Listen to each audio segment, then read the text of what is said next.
Que Dieu soit béni pour son amour, qu'on ne comprendra jamais, mais qui nous demande de vivre entièrement.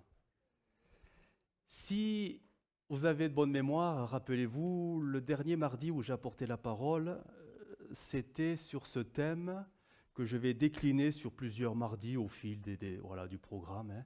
On verra comment les choses se présenteront, mais Dieu veut. Et je voulais mettre cet accent, ou plutôt la lumière sur la volonté de Dieu, parce que souvent on cherche Dieu pour savoir ce que Dieu attend de nous, du moins quelle est sa volonté pour nos vies, et ça c'est pas toujours très clair. Alors c'est vrai que la Bible dit qu'il faut discerner la volonté de Dieu. On sait par défaut qu'elle est toujours bonne, agréable et parfaite, mais des fois on ne sait pas ce que Dieu veut de nous, du moins dans les choses qu'il a prévues pour nous. Mais ce n'est pas sous cet angle-là que je veux présenter ces divers messages, mais c'est plutôt sur ce que Dieu lui veut. Qu'est-ce qu'il y a sur son cœur? Qu'est-ce que Dieu veut? Qu'est-ce qu'il aimerait faire, lui? Là, on ne parle plus des œuvres préparées d'avance selon sa volonté, mais ce que Dieu lui voudrait faire, et des fois, même s'il est Dieu, il ne peut pas tout faire parce qu'on ne le laisse pas faire. Alors on avait vu le premier point, alors ça, vous avez ça sur Internet, maintenant c'est Dieu veut t'aider. C'est tout bête, mais si quelqu'un te tend la main et que tu ne la saisis pas, tu ne te laisses pas aider. Eh bien Dieu, il a toujours les bras grands ouverts pour t'aider, mais voilà, tu essaies quand même de t'en sortir tout seul. Je ne reviens pas, c'était le message de la dernière fois. Ce soir, on va voir un autre aspect de sa volonté, mais c'est vraiment gros sur son cœur. Et vous allez voir, c'est très simple, et c'est pour ça qu'on a pris ce chant, c'est Dieu veut t'aimer. Alors bien sûr, avec ce que je viens de dire, là, oui, faut-il se laisser aimer? Mais on va aller un peu plus loin que ça, ce soir. Jean 14, verset 21. Et vous allez voir qu'on va être devant deux textes qui sont bizarres. Ils sont bizarres parce que c'est Jésus qui parle et il nous présente ces textes comme une promesse. Pourtant, dans ce domaine, on se dit, mais comment Jésus peut aller plus loin dans ce domaine alors qu'il est déjà total et entier, et pourtant il nous dit qu'il peut aller plus loin. Il y a comme une contradiction. Vous allez voir, c'est simple, il suffit de lire Jean 14, 21. Celui, Jésus parle, celui qui a mes commandements, donc là ça s'adresse à nous, aux disciples, celui qui a mes commandements et qui les garde, c'est celui qui m'aime. Et celui qui m'aime sera aimé de mon Père, je l'aimerai. Tiens, on est devant un futur, une promesse. Et comme ça a été dit dans certaines prières, c'est étonnant, cette promesse d'amour est conditionnée à quelque chose. Et ça, c'est heurtant. Parce que nous, on a toujours compris que Dieu nous aimait d'un amour parfait. Donc, parfait, ça veut dire ne peut pas progresser plus. Il est parfait. Tiens, qu'est-ce que Jésus nous dit là? Comment peut-il présenter son amour comme étant quelque chose qui nous sera donné seulement si nous faisons quelque chose à son égard? C'est curieux ça. Non, ça vous a jamais heurté? Tiens donc, mince alors. Il faut vraiment que je lise la Bible pour que Dieu m'aime plus. C'est ce qui semble être dit. Et je continue le texte. Et je me ferai connaître à lui. Tiens donc. Alors, mais il va plus loin. Verset 23. Jésus répondit, on est toujours dans le même discours. Si quelqu'un m'aime, notez le si. Si quelqu'un m'aime, donc forcément il gardera ma parole. Et regardez, le Père s'en mêle. Et mon Père l'aimera. Mais il ne m'aime pas déjà? Mais il ne m'aime pas déjà?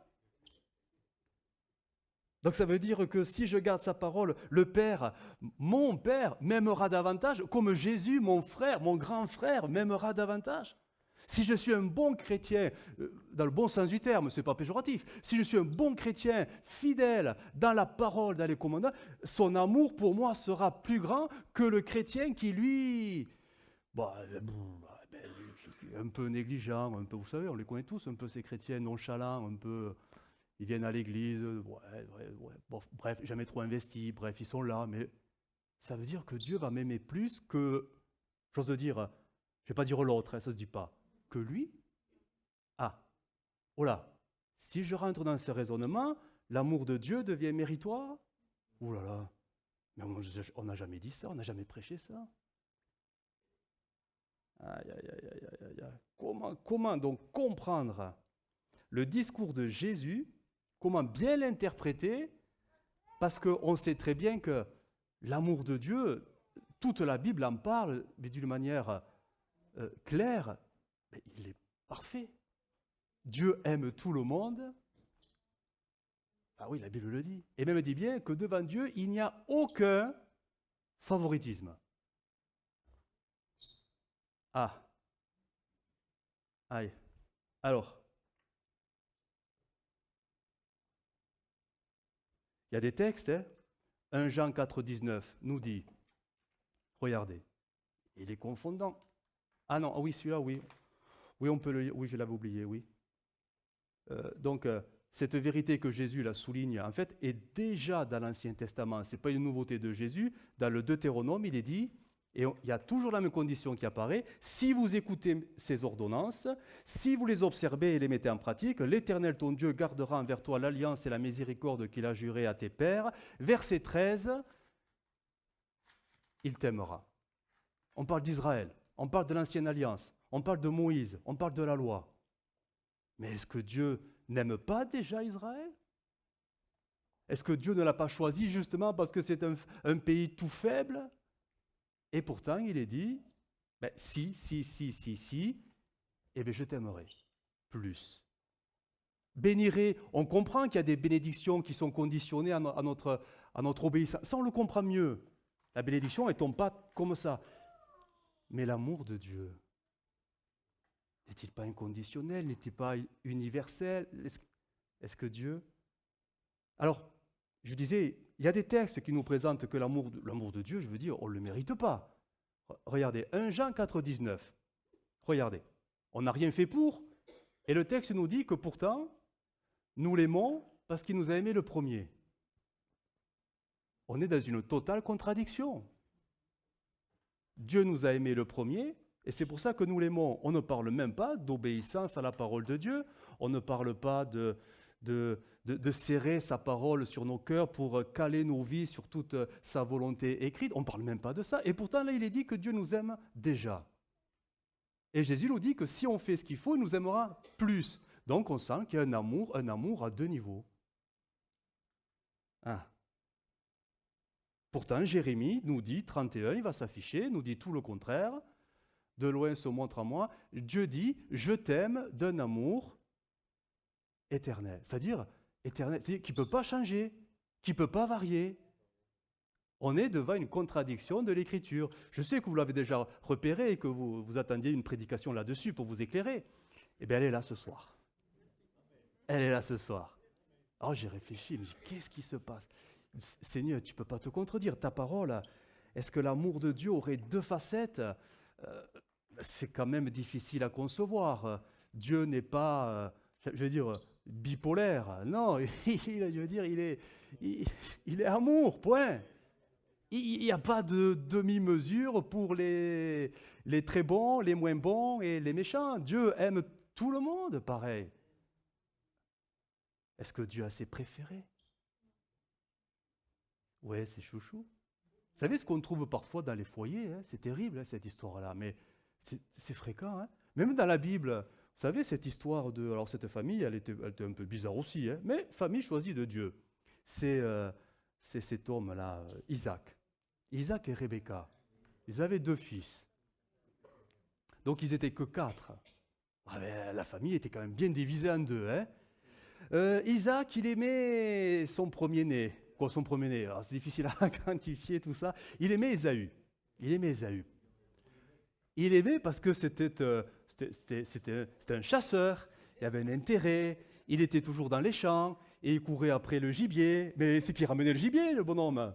Et ça remplissait l'estomac. Alors, Isaac, il était ravi. Ah, mon fils. Mais on croit vraiment qu'il y a un amour, vraiment, le père qui aime son fils parce que c'est un guerrier, quoi, c'est un homme. Le frangin, il est délicat, il est toujours dans les jupes de sa mère. Il est toujours avec Rebecca, mais Rebecca, elle était ravie. Rebecca, c'était son... Ah, c'est mon fils. On apprend, on fait la cuisine ensemble, on fait les gâteaux ensemble, on fait la couture ensemble. Oh, Ésaü, mais il est toujours parti. Ésaü, oh, c'est un sauvage. Pourtant, je veux croire que Isaac aimait aussi Jacob, mais c'est sûr que l'amour est différent. Et Rebecca aimait Ésaü, mais l'amour est différent. Parce que le vécu au quotidien était complètement différent. Mais est-ce que Dieu peut agir comme ça, en aimant ceux qui sont pleinement investis pour lui dans son œuvre, et peut-être un peu moins ceux qui, il ne faut pas le dire ainsi, traînent la patte? Non, ça ne se dit pas. Hein. On va dire les tièdes. Les tièdes. Ou ceux qui ont du mal à saisir les victoires. Parfois, c'est des souffrances, hein, mais ils n'arrivent pas, toujours un peu dans l'échec, toujours un peu dans la déception. Est-ce que Dieu les aimerait un peu moins parce qu'ils n'arrivent pas à vivre pleinement la parole de Dieu? Je disais, oui, Romains 2, 11, le texte dit, il n'y a pas, devant Dieu, il n'y a pas de favoritisme. Ça, voilà, Dieu n'est pas là-dedans. Alors, comment comprendre et comment concilier cette promesse d'amour, pourtant conditionnée à notre façon de garder, d'obéir à la parole de Dieu et bien sûr à caler nos vies dans les commandements que Dieu nous a donnés, tout simplement. Alors, comment comprendre et concilier tout ça? Alors, on a peut-être un texte qui peut nous éclairer. Tout dépend comment on le lit. Éphésiens 3, 16. Vous connaissez par cœur ces textes. C'est pas Jean 3, 16, hein? Car Dieu a tant aimé le monde. Non. Il faut dépasser ça. C'est Éphésiens 3, 16. On parle de Dieu. Paul explique ce grand mystère de l'amour de Dieu, afin que Dieu vous donne, selon la richesse de sa gloire, d'être puissamment fortifié par son esprit dans l'homme intérieur, en sorte que Christ habite dans vos cœurs par la foi, afin qu'étant enraciné et fondé dans l'amour, dans son amour, on comprend, là deux choses. Un, vous puissiez comprendre, avec tous les chrétiens, tous les saints, quelle est la largeur, la longueur, la profondeur et la hauteur de l'amour, on comprend. Et deuxièmement,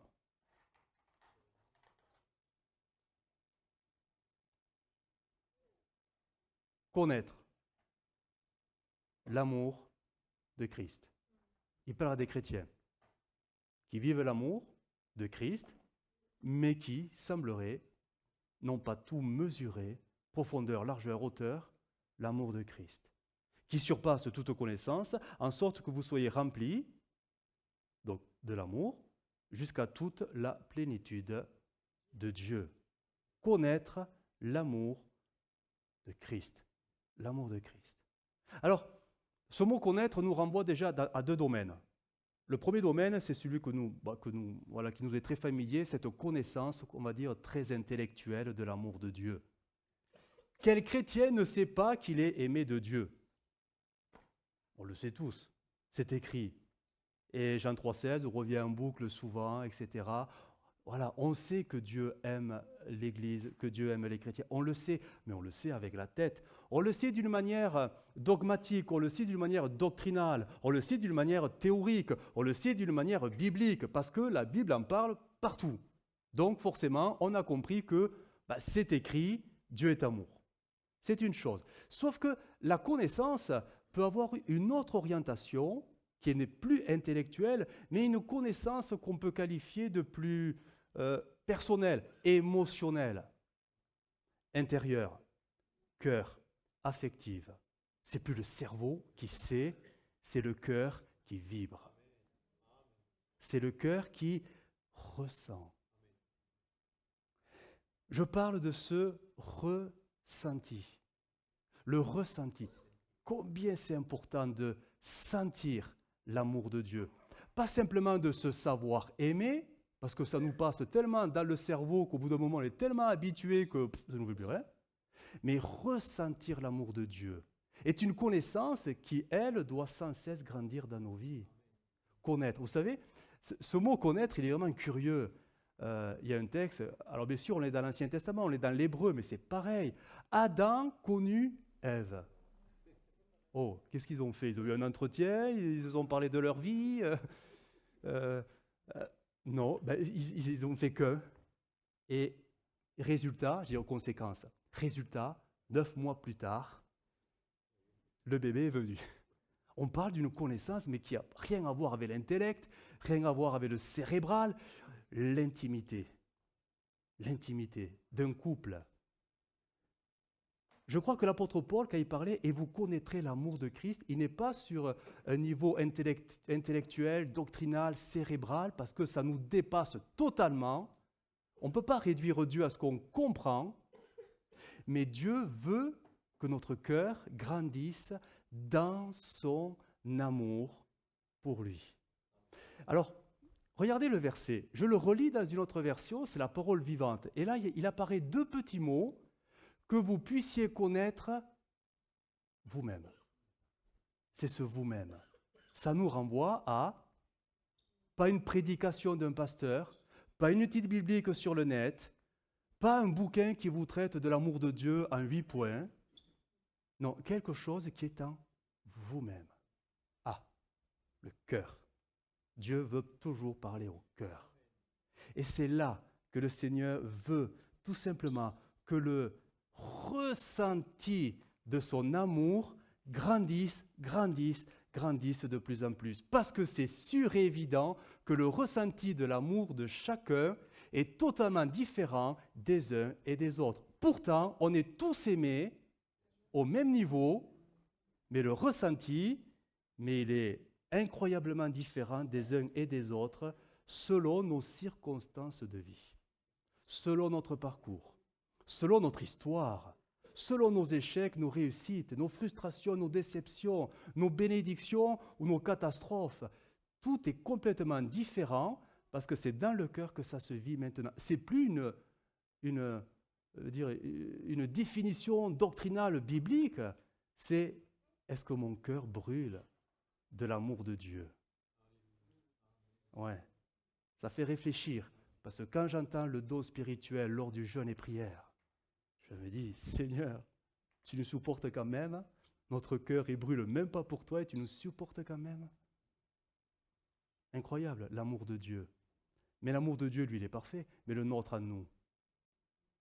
En fait, le nôtre à nous, ce n'est pas le nôtre à nous, c'est celui de Christ qu'il déposera dans notre cœur. Et lui, c'est sûr, ça varie, mais des uns aux autres. Vous savez, on retrouve ce principe-là, on le retrouve un peu en physique, dans les...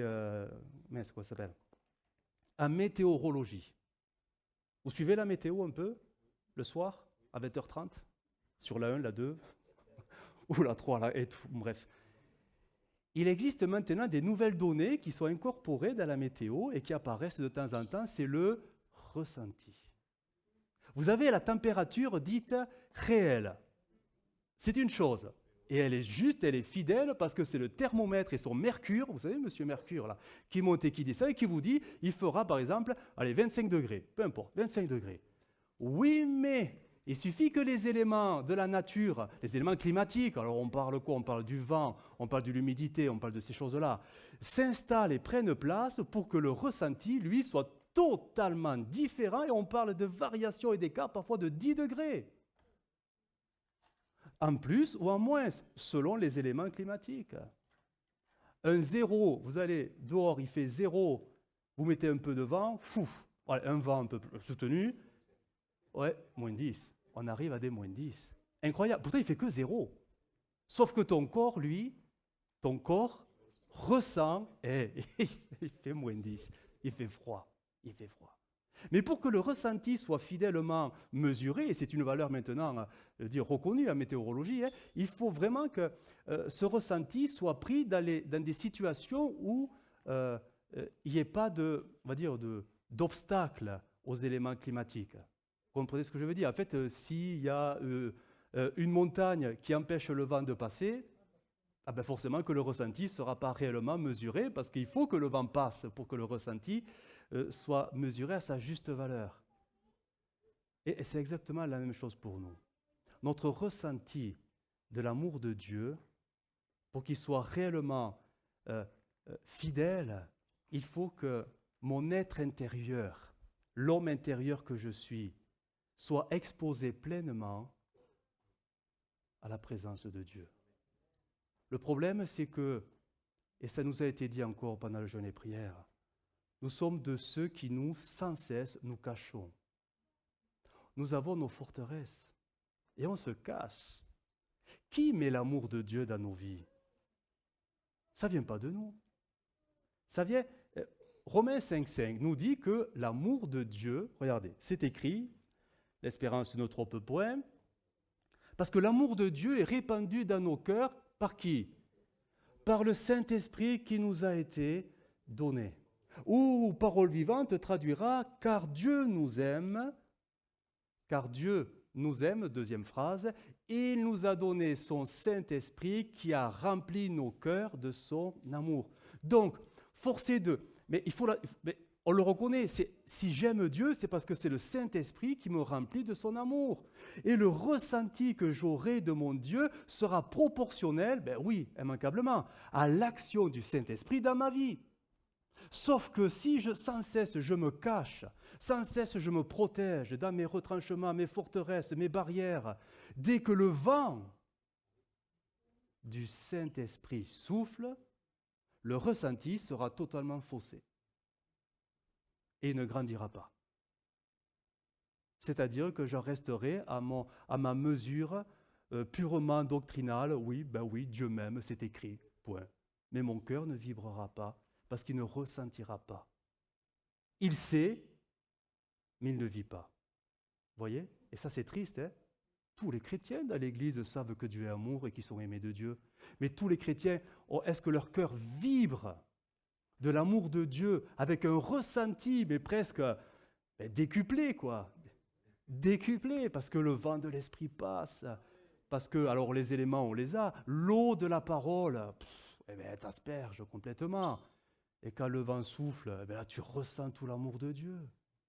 Donc ça ne veut pas dire que Dieu t'aime plus que l'autre, mais ton ressenti est nettement plus élevé que l'autre. Tout vient de notre contact avec la parole. Et on sait que la parole, c'est l'Esprit qui la rend vivante. Donc si l'Esprit trouve en nous toute cette liberté d'agir pleinement, le ressenti, jour après jour, selon les circonstances de la vie, de vos vies, il va monter. Mais forcément, il va monter. Mais forcément qu'il va monter. Mais malheureusement, nous sommes pleins, et au quotidien, pas simplement au jeûne et prière, pleins de forteresses. On n'arrive pas à se libérer. Et parfois, réunion après réunion, on vient à l'église, on espère que Dieu va faire quelque chose, mais on ne sort pas de nos forteresses. On ne sort pas de nos forteresses. On ne s'expose pas aux éléments de l'esprit, au vent de l'esprit, à l'eau de la parole. On ne s'expose pas. Donc on reste sur des notions purement bibliques, doctrinales, prédication de plus, message de plus. Mais le cœur, lui, il ne s'enflamme pas, il ne vibre pas,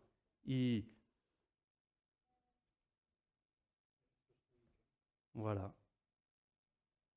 On a vraiment besoin, et tous, et même moi, dans des domaines différents des uns et des autres, on a besoin de sortir, savoir sortir de nos forteresses pour nous exposer au vent de l'Esprit.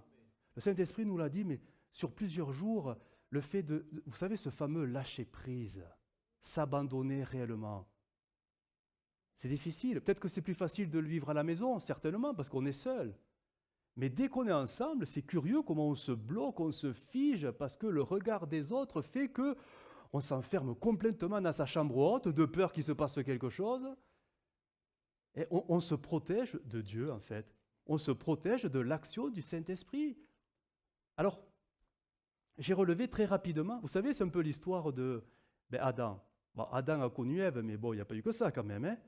À un moment donné, quand Dieu cherche Adam dans le jardin, bon, il sait qu'il a mal fait, il s'est un peu loupé, il le sait. Hein. D'un seul coup, il s'est aperçu qu'il était nu. Vite, ils font des vêtements. Et là, le soir qui arrive, le Seigneur se promène dans le jardin et il va dire, Adam, où es-tu? Et qu'est-ce qu'il a fait, Adam? Eh bien, il a fait comme chacun on ferait, parfois lors des jeûnes et prières. Je prends l'exemple jeûne et prière parce qu'on en sort, et c'est pour ça, c'est frais dans les mémoires, j'espère. Eh bien, on se cache. Pourquoi on se cache? Parce qu'on a peur. Alors lui, il avait raison d'avoir peur, il est dans le péché. Mais parfois, on peut se cacher alors qu'on n'est pas dans le péché. On se cache parce que tout simplement, on a peur.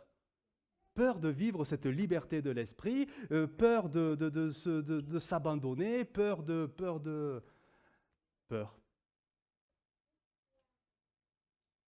Alors que le Saint-Esprit voudrait tellement faire ce travail dans nos cœurs, mais il ne peut le faire que dans la mesure où j'ouvre mon cœur et je m'expose à sa présence, à son souffle et à l'eau de sa parole. Il n'y a que par ça que ça peut marcher. Alors, j'ai relevé, et je terminerai avec ces quelques points-là. Si l'amour de Dieu n'est pas à nous, ou a du mal à grandir, parce qu'on ne le vit pas, c'est aussi peut-être parce qu'on vit un autre amour aussi. Si l'amour de Dieu est remplacé par un autre amour, c'est difficile. Parce que si en plus on ne veut pas le lâcher, c'est qu'on se barricade dans cette forteresse. Et j'ai relevé quelques notions là d'amour qui sont un peu bizarres. Et la Bible nous dit, mais il ne faut surtout pas rester dans ces choses-là. C'est l'amour de Dieu qui doit nous faire vibrer. C'est l'amour de Dieu qui doit nous enflammer. C'est l'amour de Dieu qui doit faire qu'on est joyeux et en paix et rempli du Saint-Esprit. Tous les autres, c'est vraiment pas bon. Hein? Alors, le premier, simplement, vous allez voir, il faut s'en libérer. Hein? 1 Jean 4,8 nous dit, il va s'afficher, 1 Jean 4,8, voilà. Celui qui ne m'aime pas n'a pas connu Dieu, car Dieu est amour. Ce texte, il faudrait le lire dans sa totalité, mais le texte dit après, mais comment peux-tu dire, ou comment plutôt détester le mot est fort, ton frère, alors que Dieu est amour, et lui, tu le vois, et Dieu, tu le vois pas, mais tu es en complète contradiction. Tu ne peux pas aimer Dieu tout en détestant ton frère. Le mot est très fort, peut-être détester, mais là, on a quand même une vérité qui montre que si j'ai vraiment l'amour de Dieu dans mon cœur, j'ai forcément l'amour pour les autres. Je reviens au jeûne et prière. Seigneur, tu nous l'as dit, et on ne l'a pas oublié.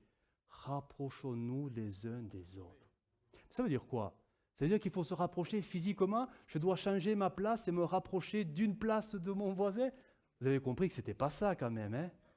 On parle d'un rapprochement. On parle d'amour. Nous disons aimer Dieu, mais lui, elle, non. Je ne veux pas. Oui, ça c'est mes copains, ça va, j'y vais. Et on prie ensemble, c'est merveilleux, on sent l'onction de Dieu. En fait, cet amour-là, cet amour qui est pas centré, ou plutôt dirigé vers les autres, il est forcément centré sur moi.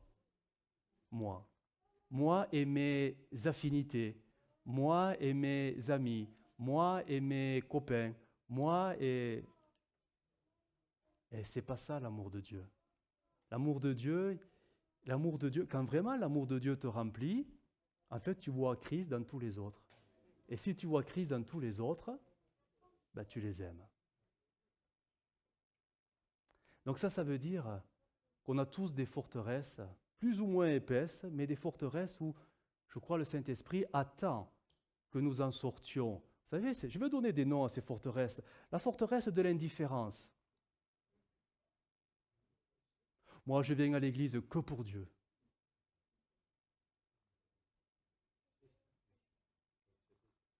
C'est dommage parce que c'est même pas Dieu que tu verras en premier, mais c'est le frère et la sœur. Et tu ne peux pas les négliger parce que tu es venu chercher Dieu. Non. Dieu veut que tu aimes tout le monde. Donc sortir de notre indifférence. Et parfois cette indifférence nous a carrément, parfois même bloqués dans un isolement. On vient dans l'église, mais en fait, on a l'impression d'être seul dans l'église. Et ça, c'est une souffrance. Hein? Mais c'est parce qu'on a fait le vide. Hein? Ben, fais le vide, et au bout d'un moment, tu seras seul. Hein? Tu seras seul. Parfois, on peut être pris par cette forteresse qui, je l'appellerais, c'est alors la peur de l'autre. La peur de l'autre. Oh, je ne me sens pas d'aller voir un tel, et il fait des prières tellement, ou elle fait des prières tellement que moi je suis ridicule à côté, il est tellement spirituel et moi je suis tellement... je peux pas. Je suis pas assez. Alors on se coupe et on s'isole. On vient vite à l'église et on repart vite de l'église. Parce qu'on s'amoindrit, on se minimise, on se culpabilise, C'est une souffrance, hein? Mais il faut en sortir. Hein? La peur de la timidité, c'est une forteresse. Hein?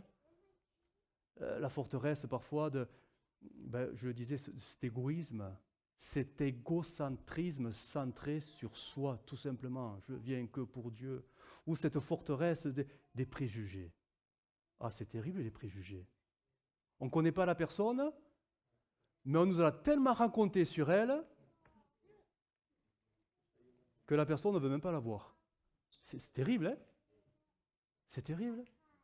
Et dans les couloirs de l'église, des églises, de l'église, même ici, hein, c'est les couloirs, ça circule, hein, les préjugés. Non, c'est pas vrai?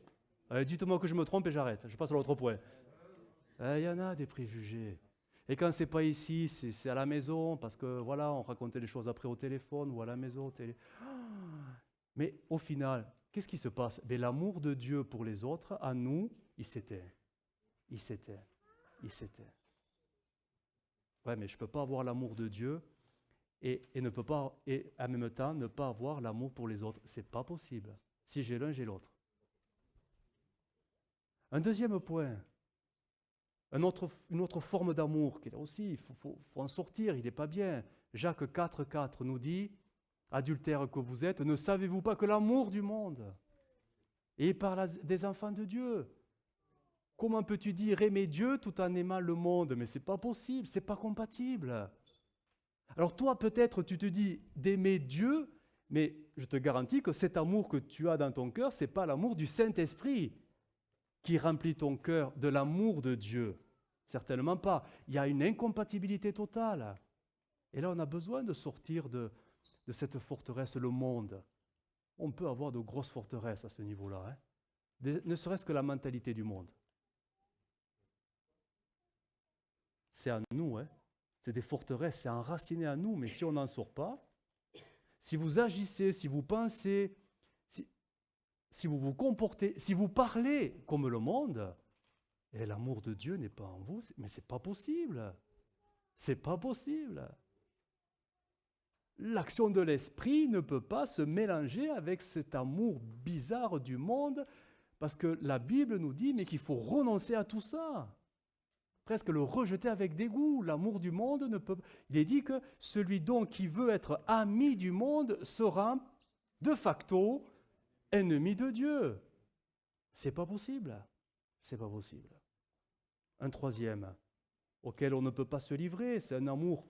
On ne peut pas. Hébreux 13, 5. Je pense que ça ne vous concerne pas, mais il faut que j'en parle un peu quand même. Ne vous livrez pas à l'amour de l'argent.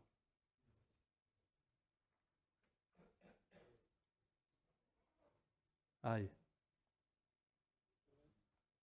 Contentez-vous de ce que vous avez. Car Dieu lui-même a dit, je ne te délaisserai point, je t'abandonnerai point. L'amour de l'argent. Bien sûr qu'on a tous besoin d'argent, et il faut de l'argent pour vivre.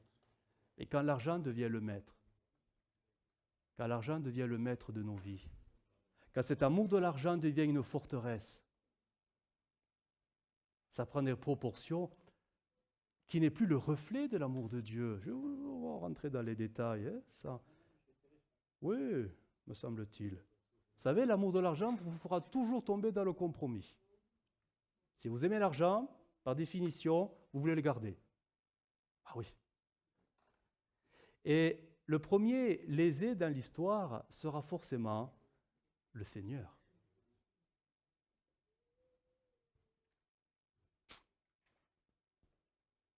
on donne moins. Oh, on donnera toujours un peu, juste pour calmer la conscience. Mais on donnera moins.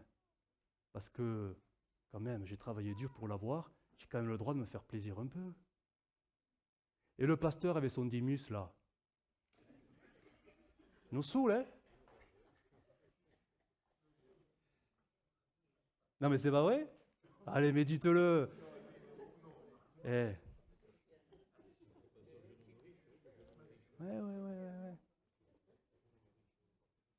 L'argent, quand on tombe dans l'amour de l'argent, on n'est pas loin de cette frontière de l'illégalité. Parce que quand on a de l'argent et qu'on aime l'argent, on n'est jamais rassasié. On a basculé, on en veut. On en veut. Oui, mais jusqu'à parfois fermer les yeux sur la loi. Et là, vous savez ce qui se passe, hein? Les fraudes, travail au noir. Oh, pasteur, pas ici.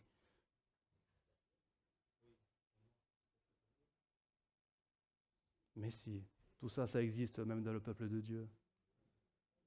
L'argent, je parle de l'amour de l'argent, hein? Pas l'argent en lui-même, l'amour de l'argent. Le problème, ce n'est pas l'argent, hein? C'est l'amour de l'argent, le problème. Vous fera tomber toujours dans la cupidité. Rappelez-vous de Judas. Il avait bien commencé. Hein? Tomber dans la cupidité, l'avarice,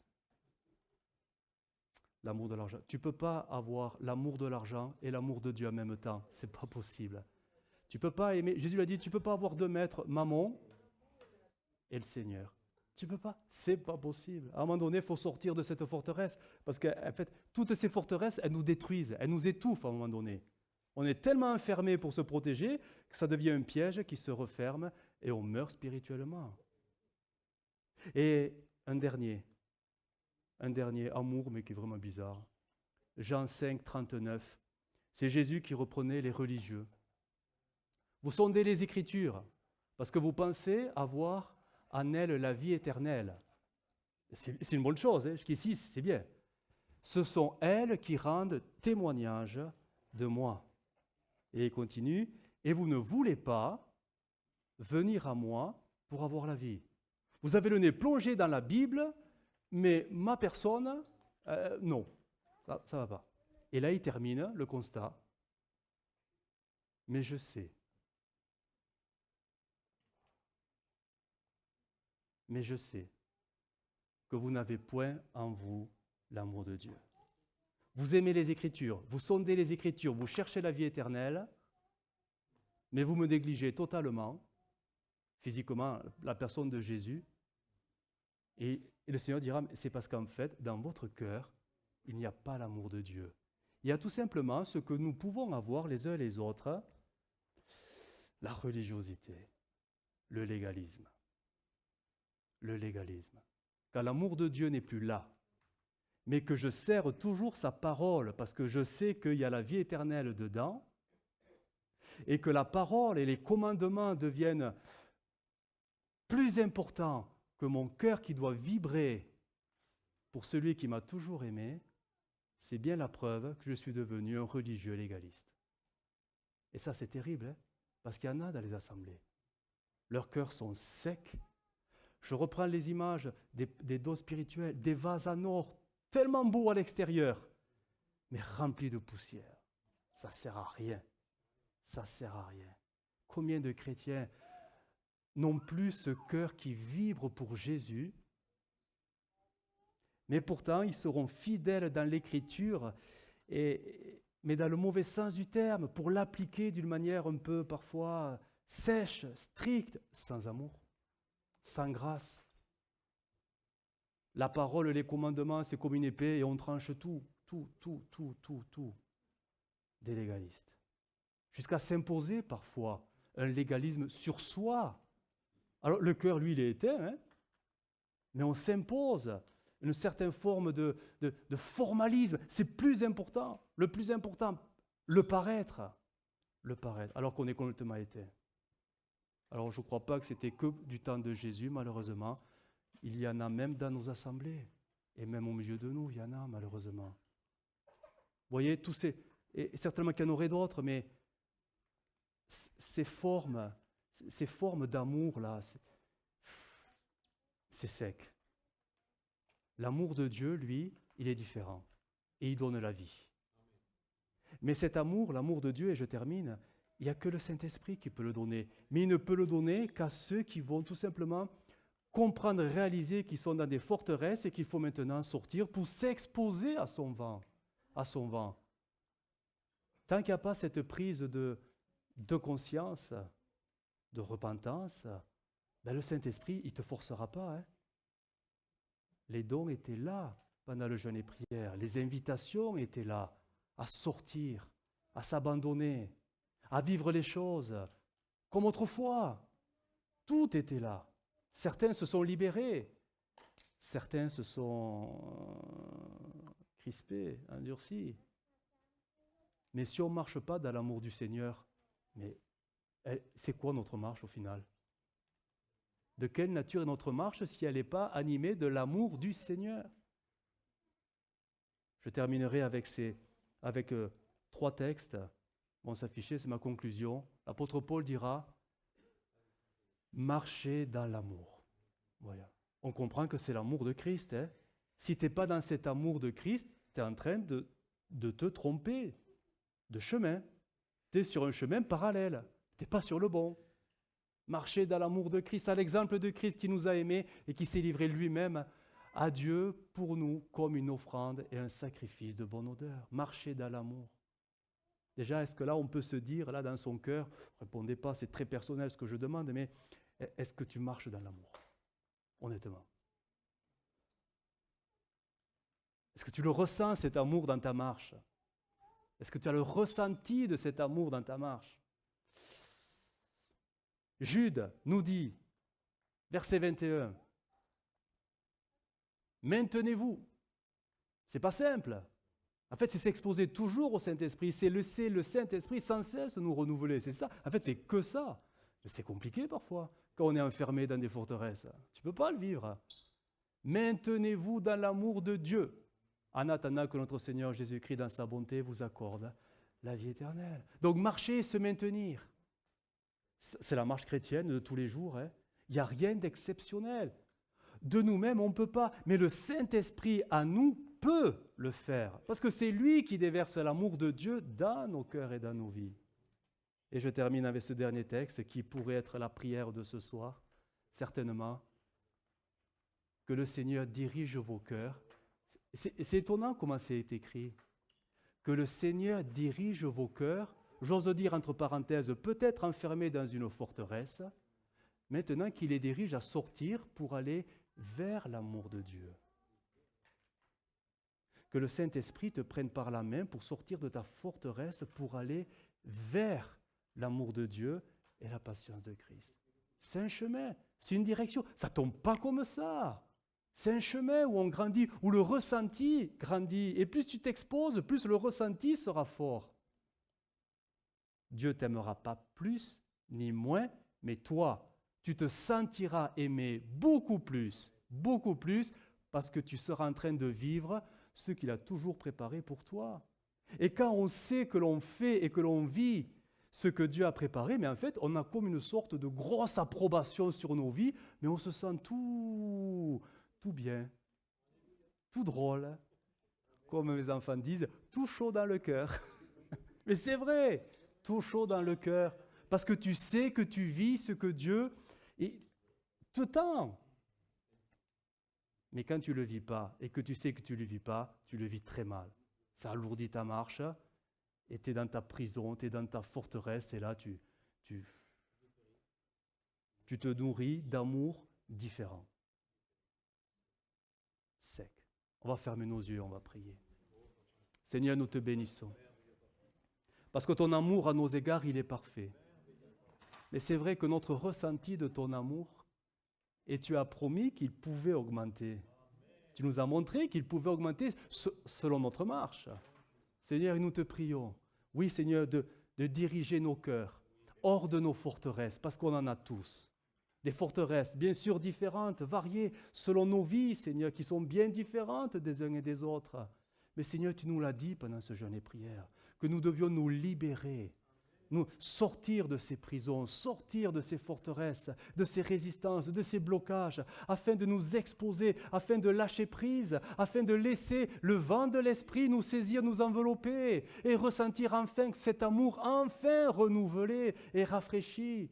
Seigneur, nous avons tellement besoin de cette action du Saint-Esprit, qu'elle puisse se continuer, même si ce jeûne et prière est terminé, mais qu'elle puisse se continuer dans l'intimité, Seigneur, avec toi, dans nos moments personnels avec toi. Nous ne voulons pas, Seigneur, simplement connaître les choses, mais les vivre. Nous voulons que nos cœurs vibrent pour toi, soient embrasés pour toi. Alors, Seigneur, oui, aide-nous et dirige-nous, dirige nos cœurs vers ton amour, vers ton amour. Attire-nous à toi, ô Jésus. Nous te le demandons. Amen. Amen. Ton nom est plus